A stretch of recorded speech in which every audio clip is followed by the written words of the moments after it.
حضرت ابو ہریرہ رضی اللہ تعالیٰ عنہ فرماتے ہیں کہ رسول اللہ صلی اللہ علیہ وآلہ وسلم نے فرمایا کہ مردے کو جب قبر میں ڈال کر لوگ واپس آتے ہیں تو وہ ان کے جوتوں کی آواز سنتا ہے۔ اگر وہ مردہ مومن ہوتا ہے تو نماز اس کے سر کے پاس، روزہ اس کے دائیں جانب، زکوٰۃ اس کے بائیں جانب اور دوسرے نیک اعمال، صدقہ، خیرات، صلہ رحمی اور لوگوں سے اچھا سلوک وغیرہ اس کے پاؤں کے پاس آ جاتے ہیں۔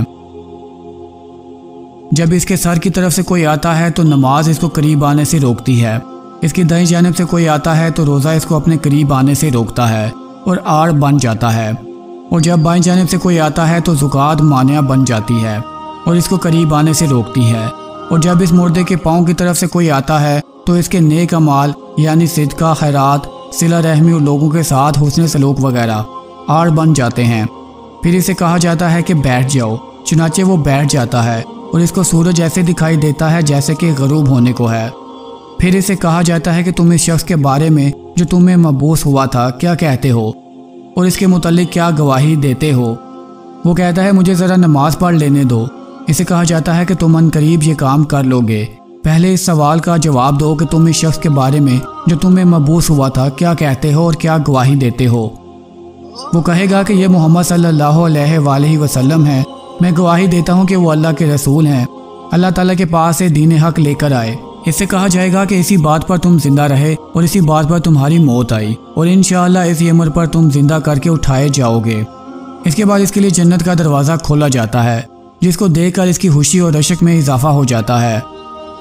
پھر اس کے سامنے دوزخ کا دروازہ کھولا جاتا ہے اور اس کو کہا جاتا ہے کہ اگر تو نافرمانی کرتا تو دوزخ میں تیرا یہ ٹھکانہ اللہ نے تیار کیا تھا۔ اس کو دیکھ کر اس کی خوشی اور عشق میں اضافہ ہو جائے گا، اور اس کے لیے قبر 70 ہاتھ کشادہ اور منور کر دی جاتی ہے، اور دوبارہ اس کا جسم پہلی حالت میں لوٹا دیا جاتا ہے، اور اس کی روح کو عمدہ اور پاکیزہ خوشبو میں رکھ دیا جاتا ہے، یعنی ان پرندوں کے پیٹ میں جو جنت کے درختوں پر چڑھتے پھرتے ہیں۔ کافر کا یہ حال ہوتا ہے کہ جب کوئی اس کے سر کی طرف سے آتا ہے تو وہاں کچھ بھی نہیں ہوتا، بائیں جانب سے آتا ہے تو اس طرف بھی کوئی چیز موجود نہیں ہوتی، اس کے پاؤں کی طرف سے آتا ہے تو اس جانب بھی کچھ نہیں ہوتا۔ اس کو کہا جاتا ہے کہ بیٹھ جاؤ، پس وہ خوف زدہ اور سہمے ہوئے بیٹھتا ہے۔ اسے کہا جاتا ہے کہ یہ شخص کون ہے جو تم میں بھیجے گئے تھے؟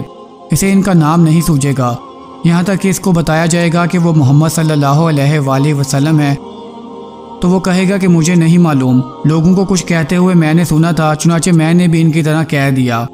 اسے کہا جاتا ہے کہ تو اسی بات پر زندہ رہا اور اسی بات پر تجھے موت آئی، اور انشاءاللہ اسی حالت میں دوبارہ زندہ ہوگا۔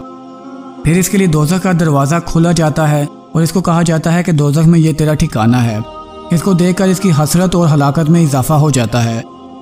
پھر جنت کا دروازہ کھولا جاتا ہے اور اسے کہا جاتا ہے کہ اگر تو فرما برداری کرتا تو جنت میں یہ ٹھکانہ اللہ نے تیرے لیے تیار کر رکھا تھا۔ اس کو دیکھ کر اس کی حسرت اور ہلاکت اور بھی بڑھ جاتی ہے۔